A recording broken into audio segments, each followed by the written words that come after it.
Amém, irmãos? Glória a Deus. Abra a Bíblia comigo em Malaquias, capítulo 1. Hoje pela manhã estive trabalhando a igreja de Sardes. A igreja de Sardes era uma igreja apática, era uma igreja que tinha aparência de estar viva, quando na verdade se encontrava morta.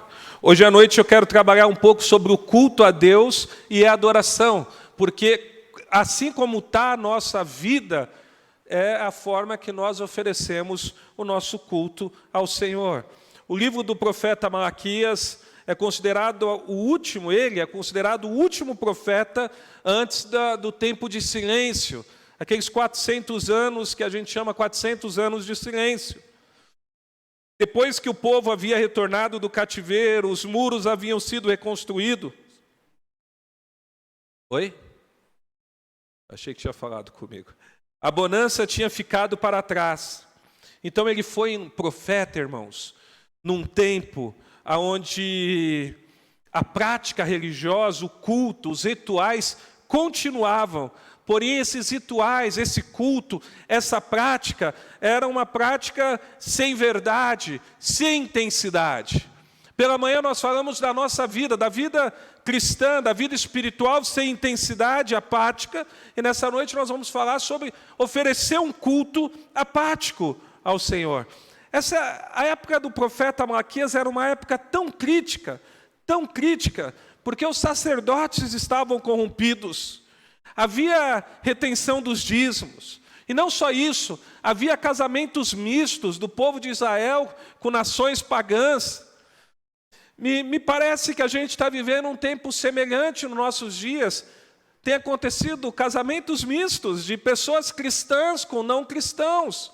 Isso, sem dúvida nenhuma, é um erro que tem acontecido. A gente tem visto essa falta de amor, esse culto muitas vezes entregue de forma apática. O que acontecia naqueles dias, e o que acontece muitas vezes hoje, é que existia um baixo nível de espiritualidade com culto a Deus, e a verdadeira adoração sendo desprezada. Então vamos ler aí o versículo 1 de Malaquias. Diz assim: sentença pronunciada pelo Senhor contra Israel por meio de Malaquias. Feche os seus olhos. Pai, graça nós te damos nessa noite mais uma vez, Deus. Pedimos, Senhor, que Tu fales ao nosso coração. Pedimos que o Senhor nos dê entendimento da Tua palavra. Pedimos que o Senhor nos dê compreensão daquilo que o Senhor quer nos ensinar nessa noite, ó Pai, em nome de Jesus. Amém. Então a gente começa vendo no livro de Malaquias que Deus envia uma palavra para a nação de Israel. Mas não era qualquer palavra.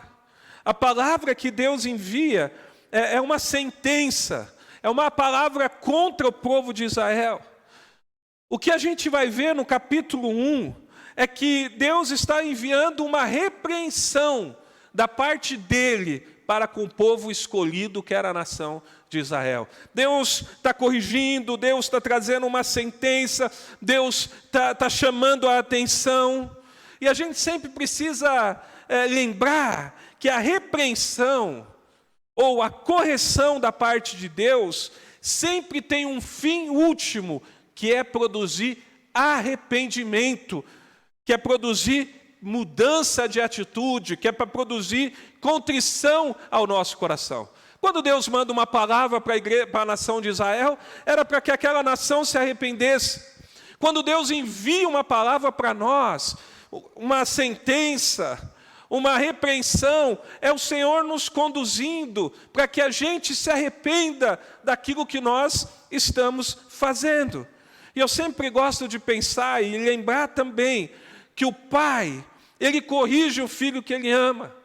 Por isso, quando eu vejo Deus me corrigindo, ou quando eu percebo o Senhor corrigindo a igreja, ou quando a gente vê o Senhor pronunciando uma sentença, chamando a nossa atenção, eu vejo amor da parte de Deus para conosco. Porque como nós vimos hoje na escola bíblica dominical, quando o Senhor nos entrega as nossas próprias paixões, Ele está nos entregando porque a ira dele está se manifestando sobre nós. Mas quando o Senhor nos repreende e chama a nossa atenção, Ele está demonstrando amor por nós. Então aqui a gente vê o Senhor repreendendo a nação de Israel. Hebreus capítulo 12, versículo 11 diz: E, na verdade, toda correção ao presente não parece ser de alegria, senão de tristeza. Mas depois produz um fruto pacífico de justiça nos exercitados por ela. Então, quando o Senhor nos corrige, num primeiro momento a gente parece não existir alegria, parece que produz uma tristeza. Mas depois disso, ela vai produzir frutos pacíficos de justiça. 2 Coríntios capítulo 7, versículo 10, Paulo vai dizer que a tristeza, segundo Deus, produz arrependimento. Então, quando o Senhor nos corrige, e Ele produz essa tristeza, segundo Ele, ao nosso coração, Ele está produzindo em nós arrependimento. E aqui em Malaquias, Deus está trazendo uma sentença, corrigindo, exortando. E muitas vezes a gente vai ver Deus punindo, sempre com o objetivo de que haja conserto. Então a gente vê aqui uma mensagem de confronto. Como eu disse, em nossos dias, isso se encaixa perfeitamente. Porque a gente está vivendo um período pós-moderno, pós-verdade. Nós estamos vivendo um momento da história onde as pessoas correm atrás daquilo que elas querem ouvir. Nós estamos vivendo um momento da história que várias e várias desculpas, de acordo com a verdade de cada um, vão surgindo para que seja praticado uma religiosidade muitas vezes externa, mas não verdadeira, para que seja praticado um certo pragmatismo. Nós estamos num tempo, igreja, que essa geração é uma geração que não quer ser corrigida. É uma geração de pessoas que não desejam a doutrina. Por isso a gente vê que os limites estão sendo ampliados, mas não os limites da palavra, não dentro das escrituras, mas dentro de um achismo. E isso tem afetado, inclusive, o culto de muitas igrejas. Então é importante a gente olhar isso. É importante a gente olhar para essa geração e ver uma geração que despreza a Deus e entender que os dias são maus.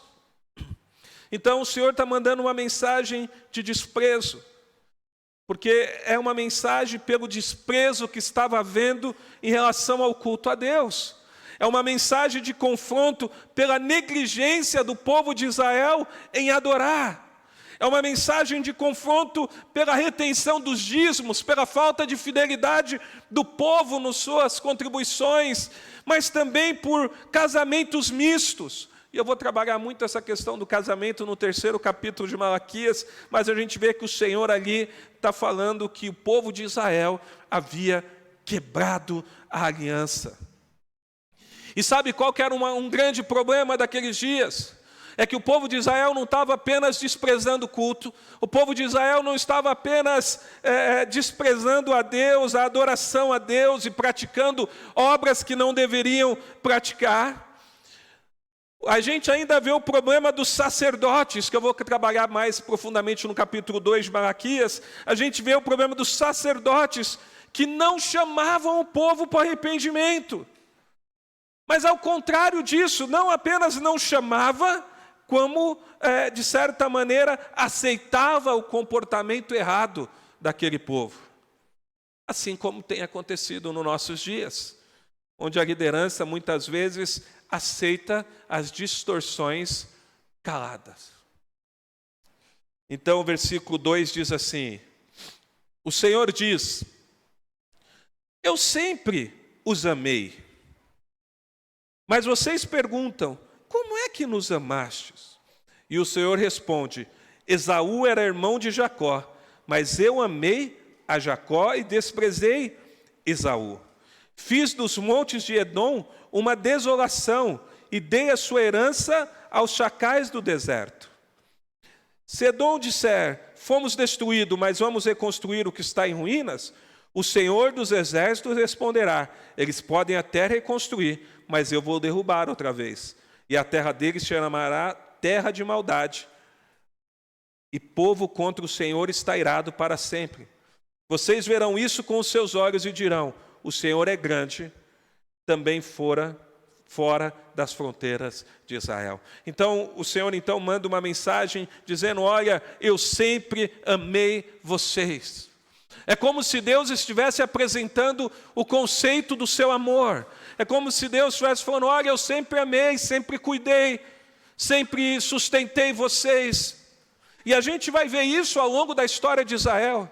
Embora muitas vezes Deus permite que o Estado de Israel perca batalhas, que o Estado de Israel vá para o cativeiro, a gente vai ver sempre o Senhor em algum momento restaurando, trazendo de volta, trazendo uma palavra de restituição, uma palavra, não de restituição, uma palavra de reconciliação com o povo de Israel.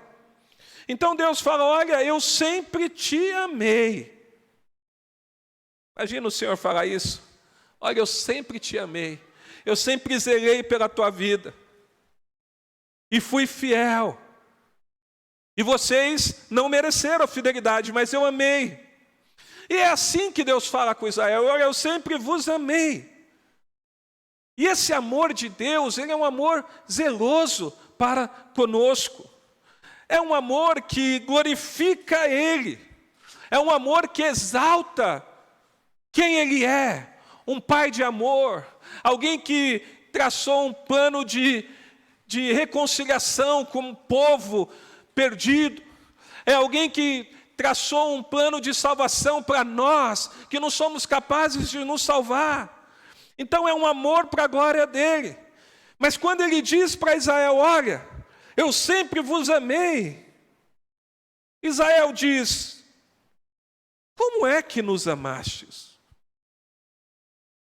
O povo responde, o amor de Deus com questionamento. A gente faz isso às vezes. A gente sabe que Deus nos ama. A gente sabe que Deus nos quer bem. A gente sabe que o Senhor está nos conduzindo.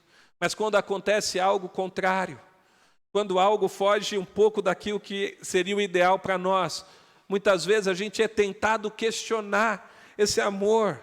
Então o povo de Israel responde, como? Como é que nos amastes? Quando nós não aceitamos o cuidado e o amor de Deus, a gente passa a murmurar. Quando a gente não entende o propósito do Senhor e não crê por fé, a gente passa a reclamar. Mas quando a gente entende que Deus nos ama, e o fato de Deus nos amar não vai impedir que chova, que faça frio, que a gente passe dificuldades, porque não é nisso que o Senhor demonstra o seu amor, mas Ele demonstra o seu amor nos amando quando nós estávamos mortos nos nossos delitos. Ele mostra o amor dEle quando nós estávamos perdidos e fomos achados. Ele mostra o amor dEle quando Ele nos resgata do lamaçal do pecado, quando Ele quebra a escravidão nas nossas vidas. Então a gente vê o amor de Deus. Mas a nação de Israel responde, como é que nos amastes? Nessas situações, irmãos, de certa maneira, são frutos de dúvidas, mas também é fruto de autopiedade, autocomiseração. E autopiedade, autocomiseração gera ingratidão no coração do homem. Nós precisamos ser gratos a Deus. E aí talvez seja difícil para você compreender de certa maneira. A resposta de Deus é uma resposta que surpreende, porque a resposta de Deus é uma resposta baseada na sua soberania. Na sua soberania de escolher a nação de Israel. Na sua soberania de amar Jacó e desprezar Esaú. O que Deus está dizendo para Israel, olha, eu escolhi vocês, povo de Israel. Não é porque vocês são bons, não. Não é porque vocês mereciam. Eu escolhi vocês por soberania, porque eu vos amei, porque eu quis. Isso precisa ficar claro para nós, para que a gente compreenda também que o fato de nós estarmos aqui é fruto do amor de Deus por nós. Não é porque a gente é bonzinho, irmãos. Não é porque o nosso coração é bom. Não é porque você acordou de manhã e falou, vou na igreja. Não, é porque o Senhor te chamou. É porque o Espírito atuou no seu coração. É porque o Senhor trabalhou na sua vontade. É porque Deus mostrou que você é pecador e você carece de um Salvador. Deus responde mostrando a sua escolha. Olha o que diz aqui o texto. E o Senhor respondeu, Esaú era irmão de Jacó. A gente não pode esquecer que Jacó teve um nome mudado para Israel. E ali surge a nação de Israel quando eles descem para o Egito em 70 pessoas e sobe depois sendo mais de 1 milhão. Então, ele diz, Esaú era irmão de Jacó, mas eu amei Jacó e desprezei Esaú. Fiz dos montes de Edom uma desolação e dei a sua herança aos chacais do deserto. Então Deus está mostrando assim, irmãos, que a escolha dele não foi pelas obras de Israel. E a gente vai ver isso em outros textos, não foi porque Israel era uma nação grande, não. Mas foi por causa da sua soberania. E a gente vai ver que Esaú, que foi desprezado por Deus, também desprezou a Deus. Desprezou a sua primogenitura. Vendeu por um prato de lentilha. Andou segundo as suas paixões, segundo a perversidade do seu coração. Que ele desprezou as coisas de Deus. Então, muitas vezes, a gente tem dificuldade de lidar quando a gente vê a eleição de Deus sobre a sua nação, sobre o seu povo. Mas a gente esquece que o homem, quando ele não se converte, quando o Senhor não trabalha no coração dele, ele é ímpio. E ele despreza a Deus. E ele não quer o Senhor. Irmãos, eu asseguro vocês que não tem ninguém indo para o inferno querendo ir para o céu. Não tem ninguém que está indo para o inferno que está batendo na porta de Deus falando, Senhor, deixa eu entrar. Porque está no pecado e continua no pecado e vai se afundando mais no pecado. Mas quando o Senhor fala ao nosso coração e quando Ele revela o Evangelho dEle e nós cremos, então nós somos salvos. Esaú, depois que vendeu a primogenitura dele, ele chorou. E muitas vezes, irmãos, o choro nosso é o choro como de Esaú. Não é por causa que nós amamos a Deus. O choro é por causa da consequência e não por causa do pecado. E a gente precisa aprender a chorar por causa do pecado. Porque nós quebramos a comunhão com Deus, não por causa da consequência que nós vamos enfrentar. Não por causa daquilo que nós vamos ter que lidar de agora para frente. Não. Então a Bíblia está mostrando o Senhor respondendo que Ele amou Jacó segundo os seus conselhos eternos. Não baseado numa presciência de que o povo de Israel em algum momento ia ficar bom na história, mas por causa do seu decreto, por causa do seu amor. E por isso ele ortogou à nação de Israel uma revelação especial. E a fé que o Senhor nos dá é uma consequência do seu amor e da sua eleição em nossas vidas. E aí ele continua no versículo 3 e 4, eu já li com vocês, afirmando que a descendência de Esaú podia até reconstruir, mas seria destruído. Porque a descendência de Esaú seguiu os caminhos de Esaú. Perseguiu Israel. A descendência de Esaú, conhecido como o povo de Edom, os edonitas, eles se juntaram com a Babilônia para matar o povo de Deus. Então Deus afirma que, olha, eles não vão prevalecer. Só que Israel, Deus diz para Israel que Israel possuía a promessa. Então, a gente muitas vezes olha numa perspectiva humana e não entende. Mas a gente precisa olhar numa outra perspectiva, na perspectiva do amor de Deus para conosco. Deus escolheu nos amar. Deus escolheu amar a nação de Israel. Deus escolheu nos amar. Deus não é carente, irmãos, que precisa de adoração. Não, Ele nos amou para que Ele fosse glorificado, e nós devemos adorá-lo em espírito e em verdade, porque Ele nos chamou para adorar. E aí a gente vai ver o motivo da sentença de Deus contra o povo de Israel. Olha do versículo 6 ao versículo 14. Eu vou ler com vocês.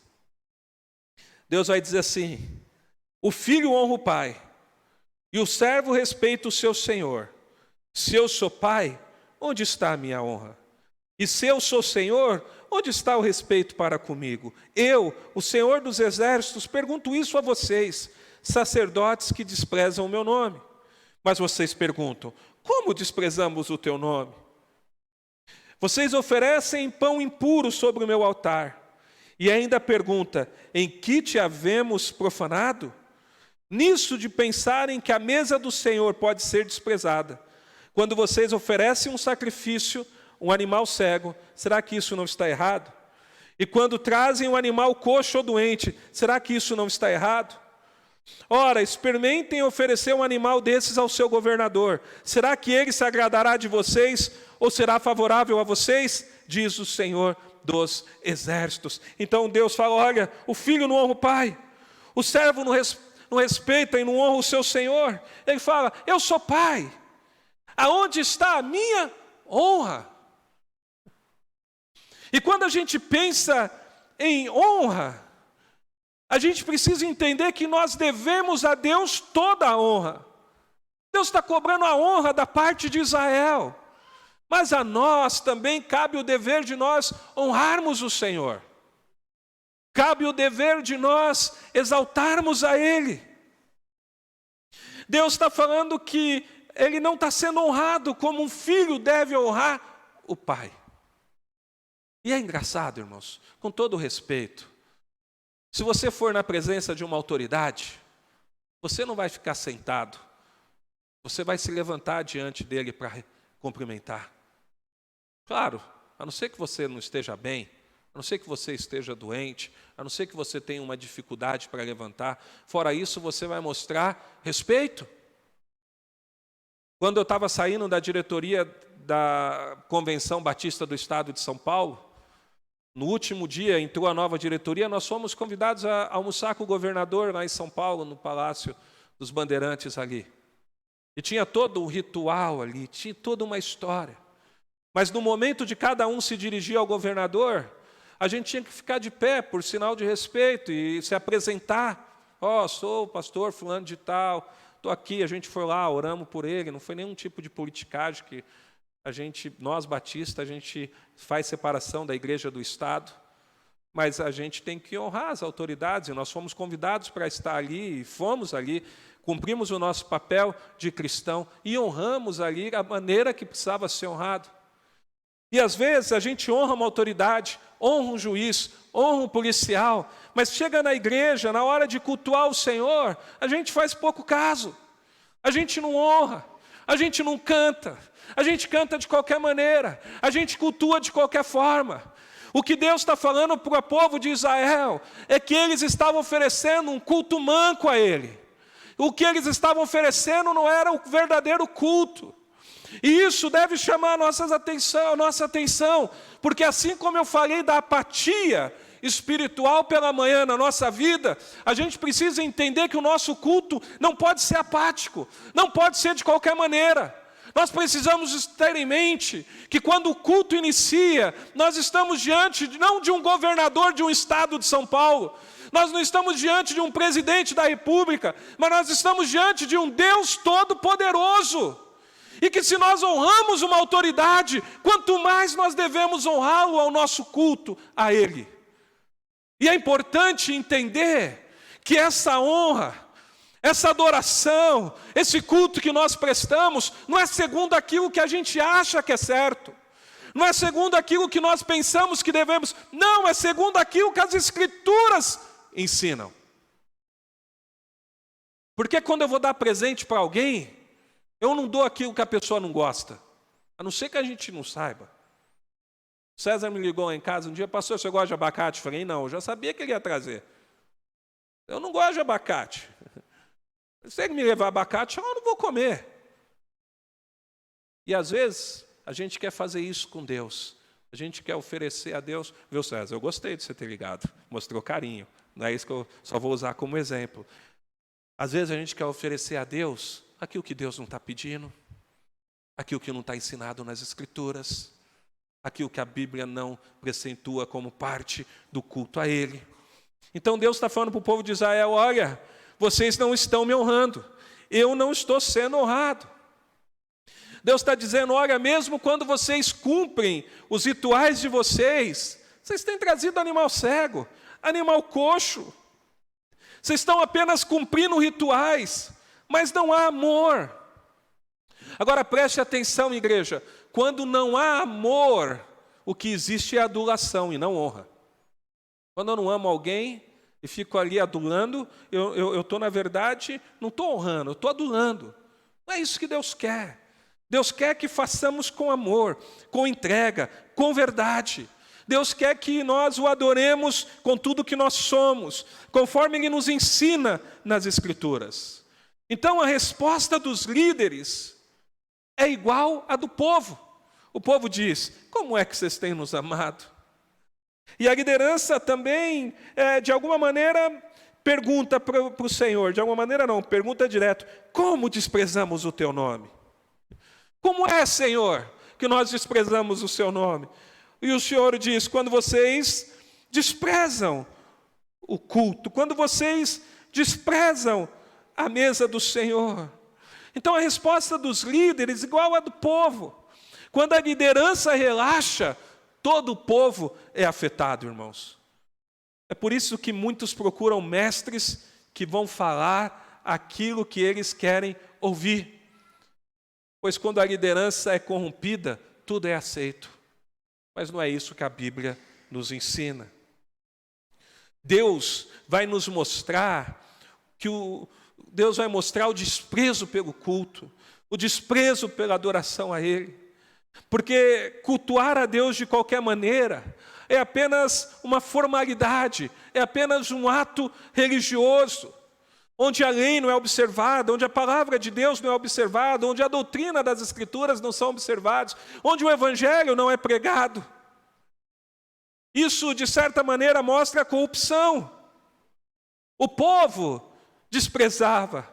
Os sacerdotes estavam sem relacionamento verdadeiro com Deus. Então, tudo o que estava acontecendo ali era apenas um cumprimento, um cumprir de um ritual.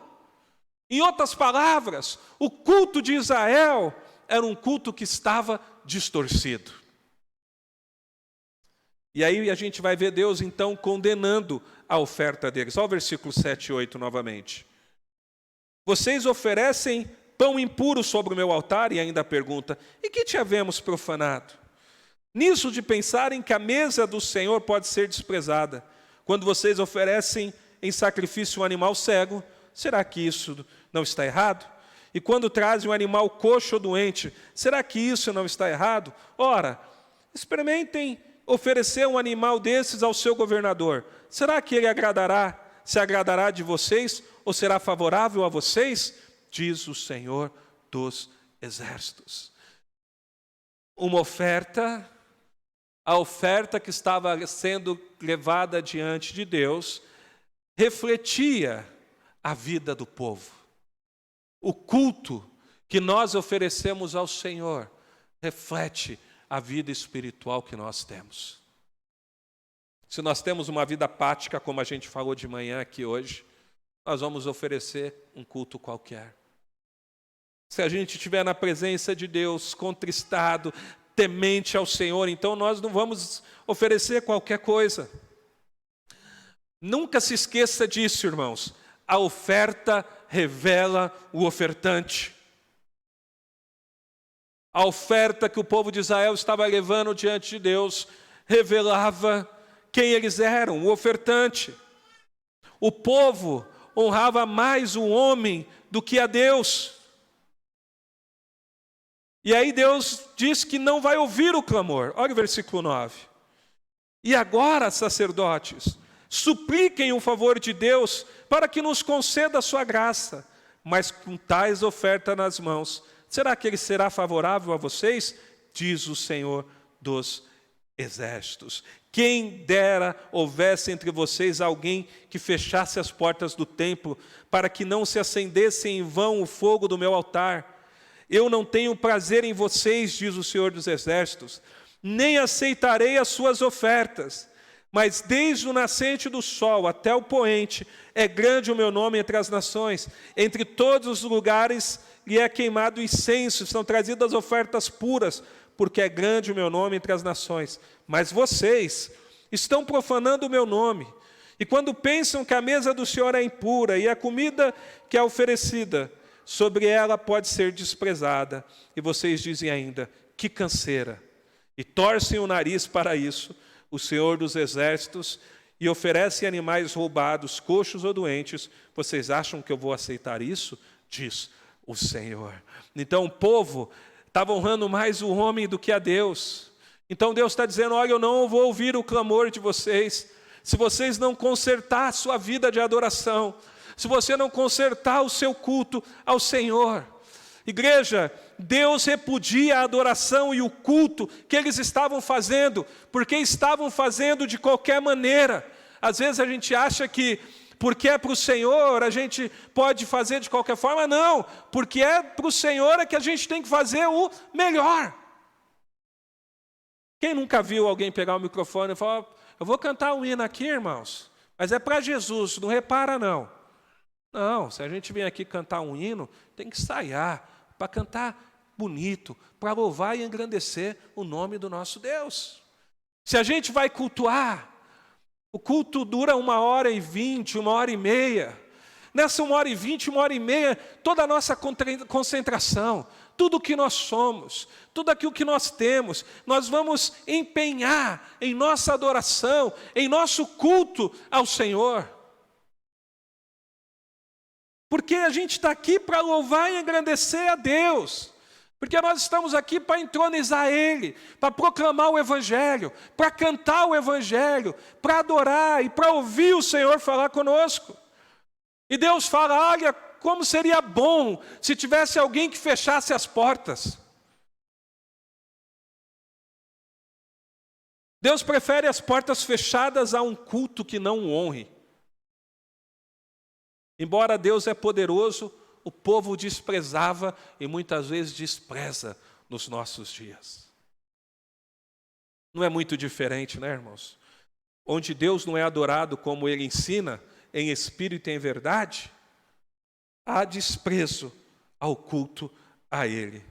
E muitas vezes o povo tem desprezado. É por isso que eu falo, quando você vem da sua casa, você vem para cultuar o Senhor. Você tem que estar com o coração contristado, temente. Vai ser aquele tempo de buscar o Senhor. Vai ser o tempo de ouvir a palavra. Eu não vou ficar no celular. Eu não vou ficar mandando mensagem. A não ser que você esteja trabalhando, irmãos. Porque às vezes a gente troca uma mensagem, a gente está trabalhando, pedindo para arrumar o som, pedindo para projetar alguma coisa. Mas se você não está trabalhando, a hora de buscar o Senhor não é hora para conversar no celular.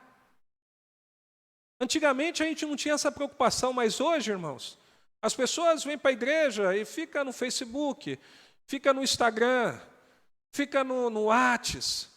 A pessoa vem para o culto e fica pensando no amanhã, no que vai fazer depois, no que vai comer a hora que sair do culto, na roupa que o irmão está usando, na roupa que a irmã está usando. Não, a hora do culto é a hora para nós adorarmos a Ele em espírito e em verdade. Não podemos desprezar o culto a Deus. Muitas pessoas nesse mundo afora queriam estar num culto como esse. Muitas igrejas hoje estão se reunindo num porão, estão se reunindo num lugar sem luz, estão se reunindo num lugar totalmente difícil, porque não pode cultuar o Senhor publicamente, sem ter a Bíblia inteira, tendo apenas alguma folha, alguma parte da Bíblia para ser compartilhada. E muitas vezes a gente vem para o culto e a gente despreza esse momento.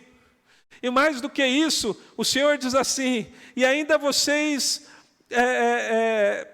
deixa eu ver o termo que ele usa aqui.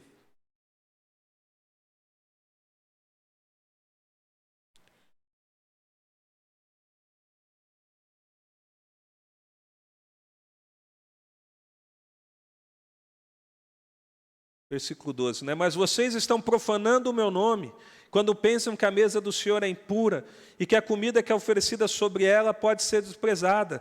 E vocês ainda dizem, que canseira! Hã? Que canseira! E torcem o nariz para isso, diz o Senhor dos Exércitos, e oferecem animais roubados. Em outras palavras, ele está dizendo, vocês ainda torcem, ficam reclamando do tempo do culto. É isso que estava acontecendo ali. Irmão, às vezes você olha no relógio no meio do culto, eu não me importo. Dependendo, você tem uma preocupação, mas não esqueça, se você está reclamando do culto que Deus está te dando um privilégio, você na verdade está profanando o culto dele. Você está fazendo com o povo de Israel. Que canseira. Que vontade de ir embora. E é engraçado, homens aqui, que muitas vezes, homem fica na frente da TV 2 horas assistindo um jogo, no arré do pé. Mas o culto de 1h30, se atrasar 10 minutos, é um problema. Em 10 minutos, 3 vezes olhando para o relógio. As mulheres aí que gostam da série da Record, quanto tempo demora o capítulo lá da Record?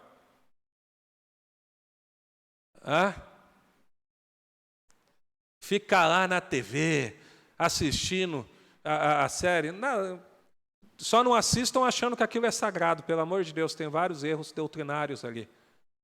Assim como The Chosen, que é uma série muito bacana, também contém vários erros, principalmente agora na 4ª temporada, onde começou a aparecer a doutrina dos mormons, porque o diretor é mormon, né? Como quando Cristo diz, eu sou a lei, Jesus nunca disse isso.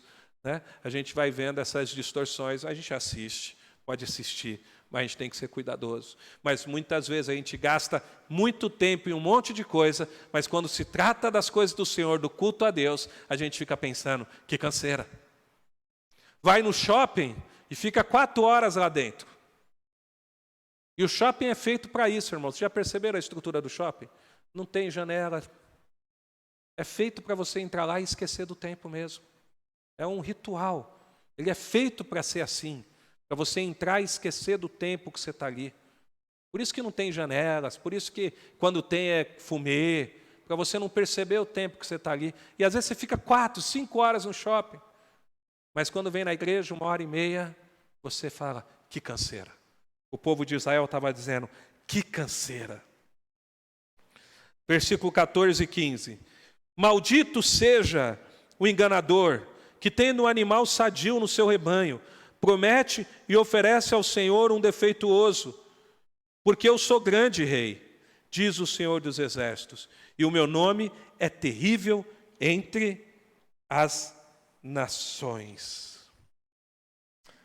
Então, o povo estava fazendo o ritual do culto de qualquer maneira, zombando, reclamando, oferecendo a sua oferta, o seu dízimo de qualquer forma. Aí, nesses casos, o culto passa a ser chamado de chato, o culto passa a ser chamado de algo demorado, algo ruim, algo repetitivo. Mas nestes moldes, quando o culto é desprezado, o Senhor rejeita o ofertante, a oferta e a oração. Veja, um culto, quando ele não é feito nos moldes que a Bíblia ensina, um culto que não é feito com temor e tremor, quando o povo chega diante de Deus, de qualquer maneira, para fazer de qualquer forma, Deus rejeita a oferta, o ofertante e a oração. Deus, Ele é o Senhor, igreja.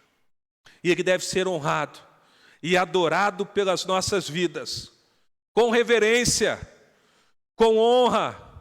Deve ser adorado nas nossas ações, deve ser adorado no nosso louvor, deve ser adorado nas nossas ofertas. Desde o início do culto, quando tem o prelúdio, nós já devemos estar adorando ao Senhor. Depois na abertura, a gente presta atenção na abertura, a gente ora, e a partir daquele momento, a gente canta 3 músicas de louvor em pé. Não é sentado. Sentado é só se você estiver doente. É em pé. São 5 músicas cantadas, 2 sentadas, 3 em pé. Porque você está diante do grande Rei, do grande Senhor.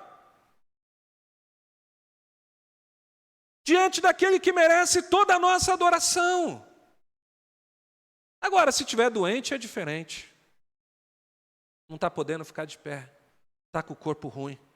Não está bem de saúde. Está como a dona Isabel na cama. Aí não tem como ficar em pé. Mas se Deus está te dando saúde, você vai louvar e engrandecer o nome dEle. Irmãos, a gente vem na igreja para cultuar o Senhor. Se não for para cultuar da maneira que a Bíblia ensina, então é melhor ficar em casa. O Senhor nos chama para cultuar a Ele da maneira correta. Nas ações, no louvor e nas ofertas. Como igreja, irmãos, nós não podemos negligenciar a palavra de Deus naquilo que se refere ao culto e à adoração a Deus. Assim como eu disse de manhã, que nós temos que nos preocupar com a vida espiritual apática, sobre a apatia que muitas vezes toma conta da nossa vida, nós também precisamos estar atentos para não oferecer um culto apático a Deus. Não podemos negligenciar a oferta. Não podemos deixar de honrar a Deus em todas as áreas da nossa vida. É preciso ser diligente ao Senhor. E eu concluo dizendo, honre a Deus, não apenas com os lábios, mas em espírito e em verdade, no culto a Deus e também em nossas vidas.